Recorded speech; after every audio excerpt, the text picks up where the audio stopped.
Muy buenos días, hermanos en Cristo y María. Una mañana más aquí para compartir la palabra dulce de Dios. Hoy es lunes 26 de diciembre de 2022, pasada la Navidad del día 25, del día de ayer.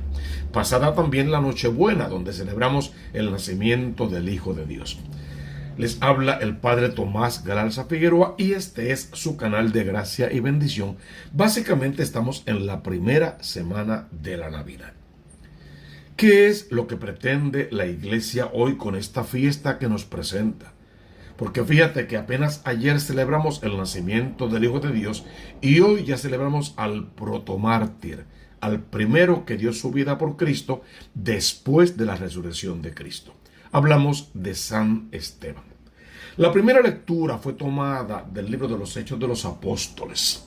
En los primeros capítulos, capítulo 6, capítulo 7, no te doy la sigla para que lo leas completos, esos capítulos, porque son muy importantes, como una gran novela de la vida real. Es historia. En aquellos días, Esteban, lleno de gracia y poder, realizaba grandes prodigios y signos en medio del pueblo. ¿Qué pasó con estos prodigios y signos? ¿Fueron escuchados, fueron atendidos, fueron admirados y fueron seguidos? Respuesta: no.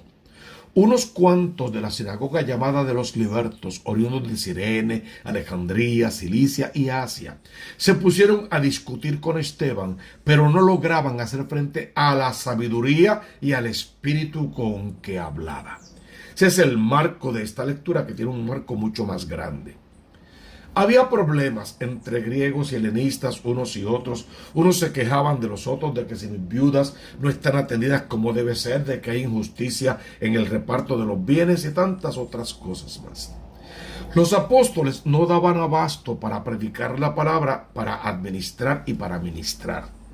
Por lo tanto, se encuentran con un serio problema de división, de conflicto, de peleas, de malos entendidos y tienen que buscar una solución. ¿Cuál es la solución? La solución se va a llamar Esteban y sus otros 6 compañeros diáconos. La primera elección de hombres capaces que vendrían a ayudar a los sacerdotes en la difícil tarea.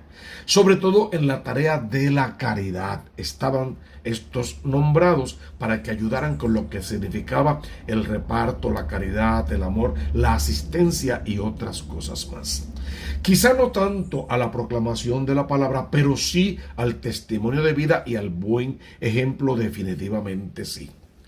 ¿Qué características se pedían en los Hechos de los Apóstoles para poder elegir a esos primeros 7 diáconos? 7, plenitud, totalidad, representan a todos los diáconos de toda la historia de la iglesia verdadera. Que fueran hombres y mujeres sabios, que estuvieran llenos del Espíritu Santo de Dios. Y la primera de las características era que fueran o estuvieran buena fama, que de ellos se hablara bien, que su conducta se pareciera a la conducta del maestro, que lo que decían y lo que hacían fuera congruente, que tuviesen buena fama, que fueran sabios y que fuesen llenos del Espíritu Santo de Dios. Esteban y sus compañeros reunían esas características. Comienza el ministerio diaconal de servicio de estos hombres y Esteban, además de hacer lo que le tocaba, también se distinguió porque estaba tan lleno del Espíritu Santo que el Señor lo usaba para hablar, para predicar, para proclamar, para enseñar, para instruir. No solamente hacía lo que le tocaba en los medios de la caridad, sino que siempre corría la milla extra y dejaba a la gente sorprendida por la forma en que se expresaba y la sabiduría divina que tenían sus palabras, porque definitivamente estaba guiado por el Espíritu Santo de Dios. Se presenta un problema serio que no a todos le caía bien. Tienes que entender que para este entonces la iglesia no era muy grande, no se había extendido demasiado, era más bien un problema de una secta, podríamos decir, y por lo tanto esas circunstancias tenían que trabajarse desde adentro. Y entonces la solución que ellos dan es buscar a estos hombres y la solución fue muy buena. Pero como Esteban, no a todos les cayó bien, muy rápido se hizo de enemigos y de enemigos fuertes. Porque intentaban callarlo, intentaban persuadirlo, intentaban hacerlo quedar mal y no podían contra su sabiduría que le venía directo del Espíritu. Al no poder contra su sabiduría, ¿qué hicieron? Levantaron testigos falsos, que era lo que sabían hacer mejor: calumniar, sembrar cizaña, decir mentiras. Eso fue lo que hicieron.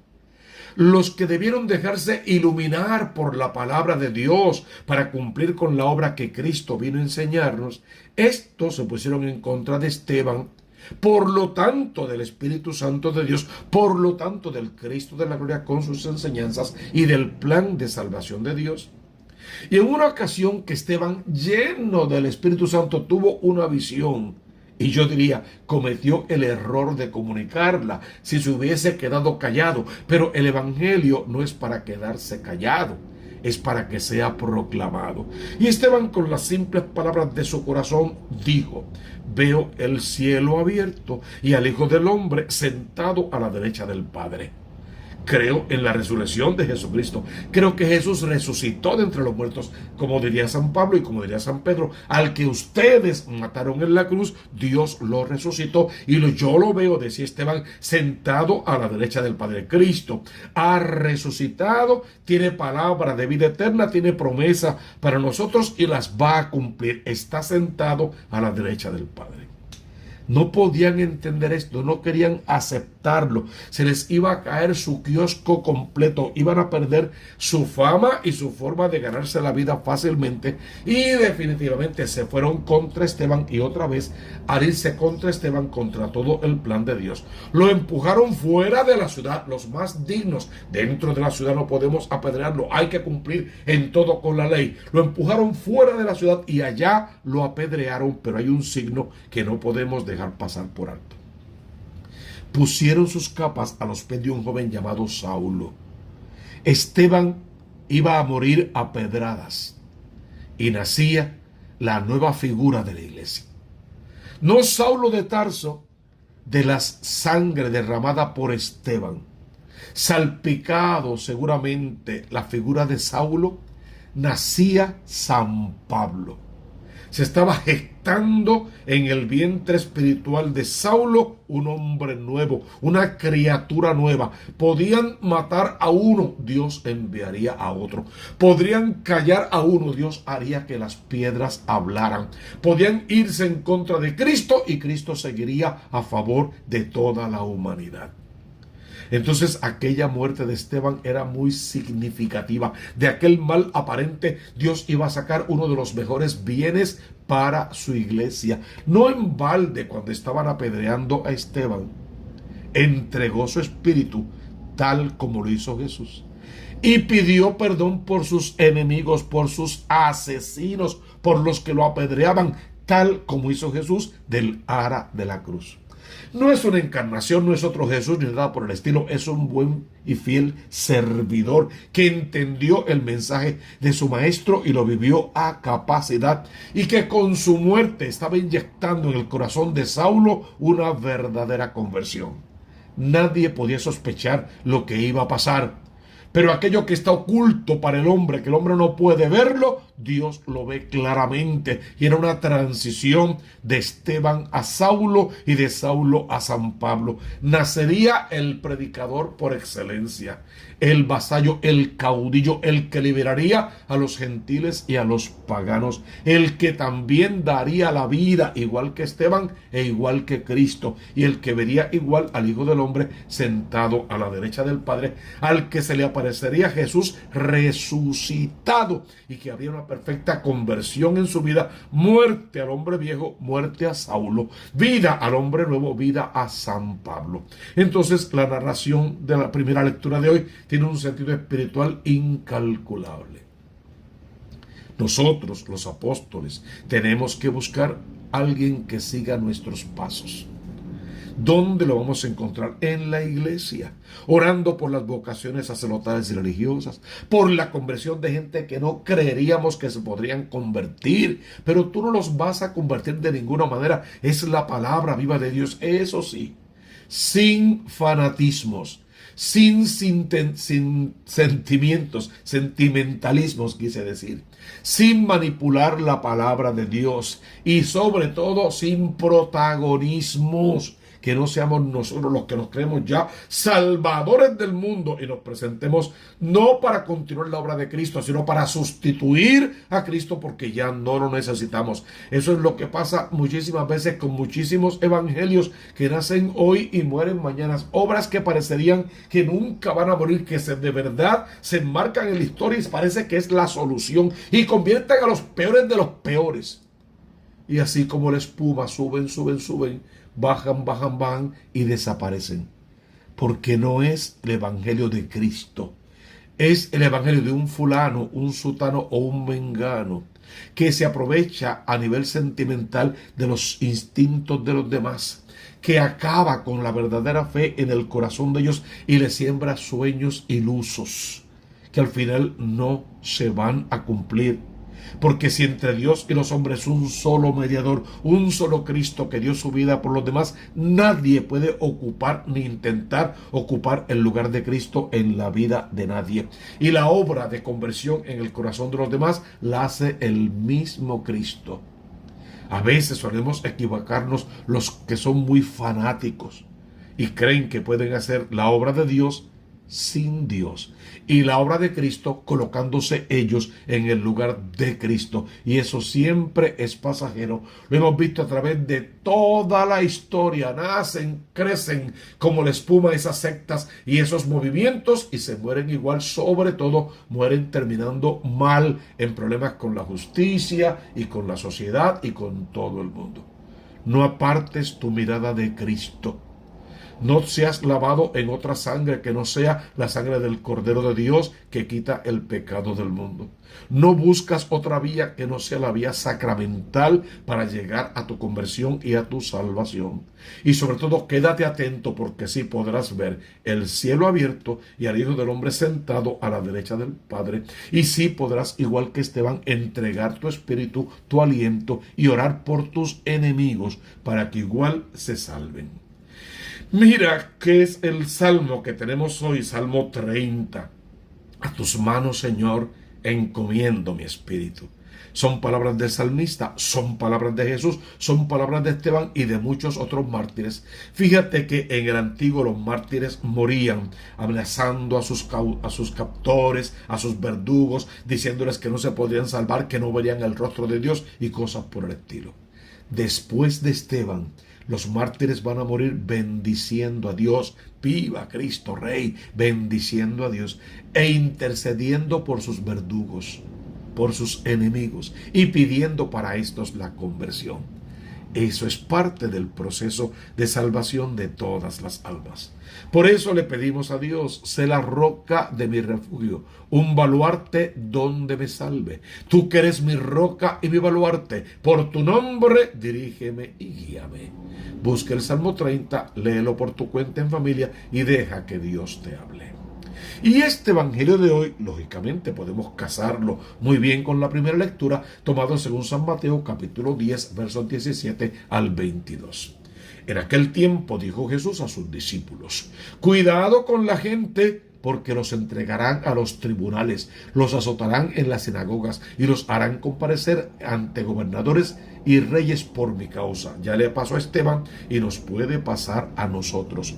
No pongas tu fe en nadie más que no sea el Cristo de la gloria. No pongas tu confianza en nadie más. Usa todas las herramientas que Dios pone a tu alcance para que te puedas salvar, pero tu único salvador es el Cristo de la gloria.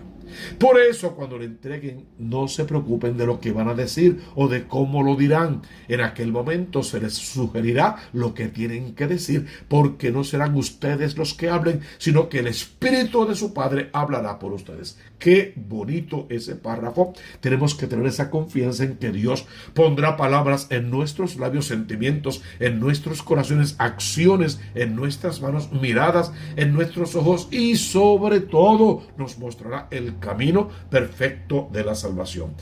Tu confianza puesta solo en Dios, usando las herramientas que Dios da para que no pierdas el camino. El hermano entregará al hermano a la muerte, el padre al hijo, se rebelarán los hijos contra sus padres y los matarán. Y serán odiados por todos a causa de mi nombre. Esa es una introducción para decir lo que quiere decir. Pero el que persevere hasta el final, ese se salvará. Ahí está la definición perfecta de Esteban, la conversión de Saulo a San Pablo y tu conversión diaria, para que igual perseverando todos los días en la palabra de Dios, sin buscar dioses falsos ni sustitutos para Cristo. No sigas hombres, sigue solo al Cristo de la iglesia, en la iglesia que Él vino a fundar y en la vida sacramental que nos da como puerta angosta para entrar al reino de los cielos. El que persevere hasta el final se salvará. Habla con Dios en este momento, pídele que puedas perseverar todos los días de tu vida, que no te dejes engañar por falsos profetas, falsos pastores que vienen revestidos como corderos mansos, pero son lobos rapaces, dice la palabra, que no hablan de la verdad, aunque en apariencia hablen en nombre de la verdad, y que también necesitan conversión urgente y volver a la casa de papá para poder vivir su verdadera vida espiritual y realizar el ministerio de acuerdo al seguimiento del verdadero Cristo y no de Cristos inventados o impuestos. Busca primero el reino de Dios con su justicia, y todo lo demás vendrá por añadidura. Suscríbete a este canal Tomás Galarza Figueroa y al canal de la Diócesis de Mayagüez. Tocas la campanita, le das like por favor y lo colocas en todas tus redes sociales. Eso es muy importante. Ayúdanos a evangelizar. Deja tus comentarios y tus sugerencias abajo por favor, pero sobre todo tus intenciones para la misa. Yo te dejo las lecturas allá abajo, y también otra información importante, ve a buscarla por favor. Lo más importante ahora, que abras tu corazón al Redentor y dejes que tu Dios Creador te cree y te recree, y que desde lo alto reciba su bendición en el nombre del Padre y del Hijo y del Espíritu Santo. Amén, amén y amén.